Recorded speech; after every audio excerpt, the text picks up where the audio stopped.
নমস্কার বন্ধুরা, আশা করি আপনারা সবাই ভালো আছেন। আজ 26শে জুন 2024 সাল বুধবার। আজ সকালবেলা কিছু গুরুত্বপূর্ণ আপডেট নিয়ে আপনাদের সামনে হাজির হয়েছি বন্ধুরা প্রথমেই আপনার ছবিতে দেখতে পাচ্ছেন একটা ভয়ঙ্কর ট্রাক দুর্ঘটনা হয়েছে। এটা শিলচর শিলং রুটে মেঘালয়ের যে ক্ষতিগ্রস্ত অংশটা আছে তার কিছুটা আগে। সৌভাগ্যবশত ট্রাকটা খালি ছিল এবং গার্ডওয়ালে ধাক্কা লেগে কোনো মতে গাড়িটা আটকে গেছে। যদি এই ট্রাকটা লোড গাড়ি হতো তাহলে কিন্তু চালক এবং গাড়ি একদম খাদে চলে যেত এবং তাতে চালকের সাংঘাতিক ক্ষতি হওয়ার কিন্তু আশঙ্কা ছিল। যাই হোক বন্ধুরা, আপনাদেরকে আজকে শিলচর শিলং রুটের পুরো ডিটেলসে আপডেটটা দেব।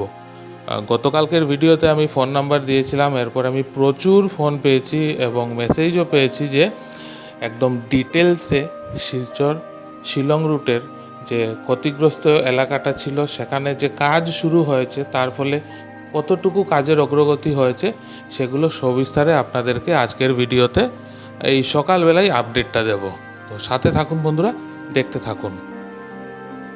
বন্ধুরা, এই পুরো ভিডিওটা আপনারা দেখলে একটা ক্লিয়ার আইডিয়া আপনারা পেয়ে যাবেন যে বর্তমানে শিলচর থেকে ভায়া মেঘালয়ে হয়ে গুয়াহাটি যেতে গেলে আদৌ যাওয়াটা কতটুকু নিরাপদ বা রাস্তার কেমন পরিস্থিতি আছে বর্তমানে সেটা আপনারা বুঝতে পারবেন বন্ধুরা।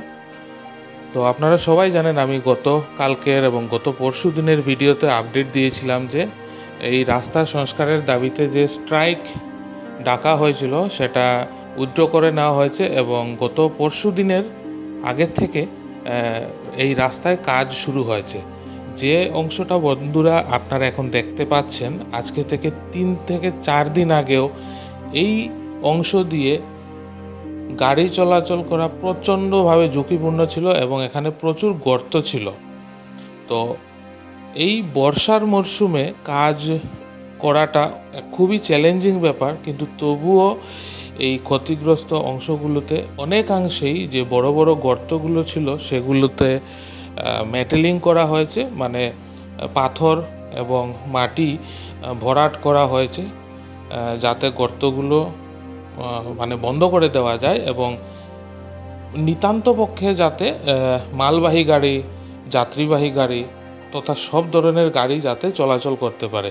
এই অংশগুলোতে অনেক জায়গায় কিন্তু সিঙ্গল লেনের মতো রাস্তা হয়ে গেছিলো, কেননা অর্ধেকটা রাস্তা কোনো মতে গাড়ি পারাচ্ছিল আর অর্ধেকটা রাস্তা একদম খাদে চলে গেছিলো।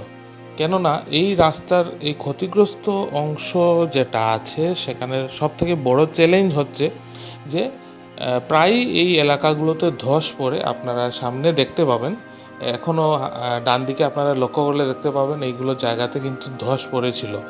আর আরেকটা চ্যালেঞ্জ হচ্ছে যে বৃষ্টির মরশুমে পাহাড় থেকে নাগাড়ে কিন্তু পাহাড়ি জলস্রোত নেমে আসে আর তার ফলে রাস্তা কিন্তু প্রচণ্ডভাবে ক্ষতিগ্রস্ত হয়, কেননা জলের তোড়ে রাস্তার পিচ অংশগুলো কিন্তু ভেঙে নালা হয়ে যায়, নালার মতো হয়ে যায়। এই যে এখানে আপনারা দেখতে পাচ্ছেন ব্রিজের উপরকার এখানে পুরো যে পিচটা ছিল সেটা কিন্তু একদম নষ্ট হয়ে গেছে, কেননা এই সামনের থেকে পাহাড়ি জলস্রোতগুলো কিন্তু নেমে এসে রাস্তার মধ্যিখান দিয়ে এই জলস্রোতগুলো পার হয়, তার জন্য জলের তোড়ে রাস্তা ভেঙে চলে যায়।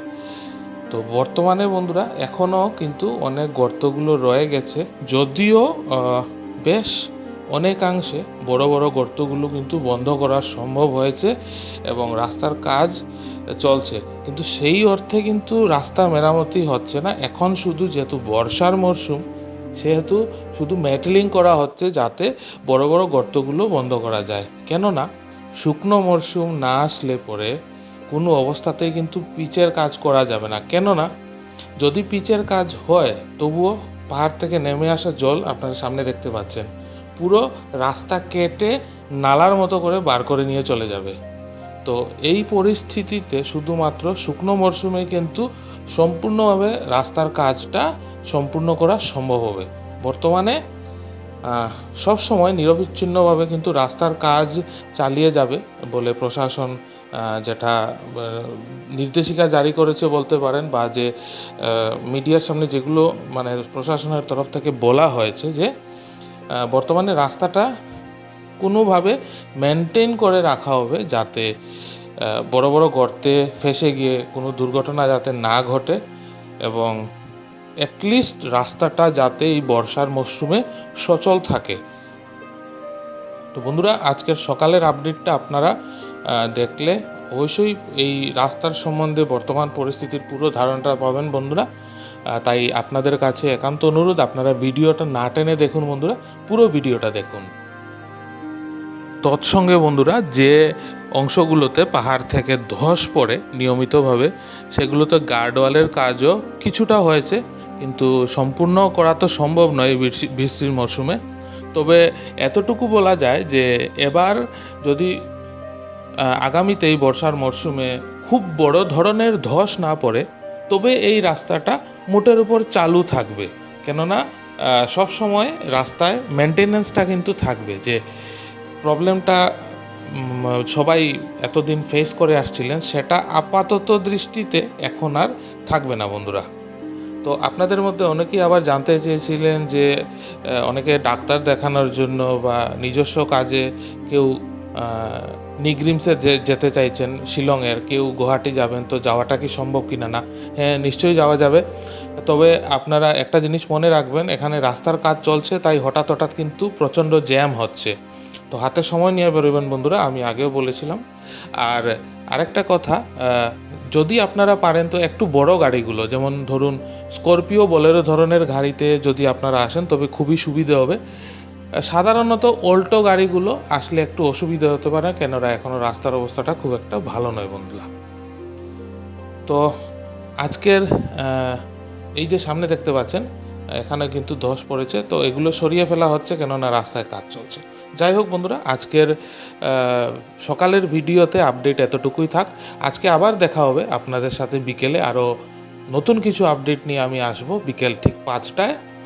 তো বন্ধুরা, আজকের ভিডিওটা সকালের যদি আপনাদের ভালো লাগে অবশ্যই কমেন্ট করে জানাবেন, একটা লাইক করে দেবেন, আপনার চেনাশোনা সবার সাথে ভিডিওটা শেয়ার করবেন। আর যারা নতুন দেখছেন তারা প্লিজ চ্যানেলটা সাবস্ক্রাইব করে পাশে থাকা বেল আইকনটা অবশ্যই প্রেস করে রাখবেন, তাতে যখনই আমি আর একটা নতুন ভিডিও দেব তার নোটিফিকেশন সাথে সাথে আপনার কাছে চলে আসবে। আজ বিকেলে আবার দেখা হচ্ছে বন্ধুরা।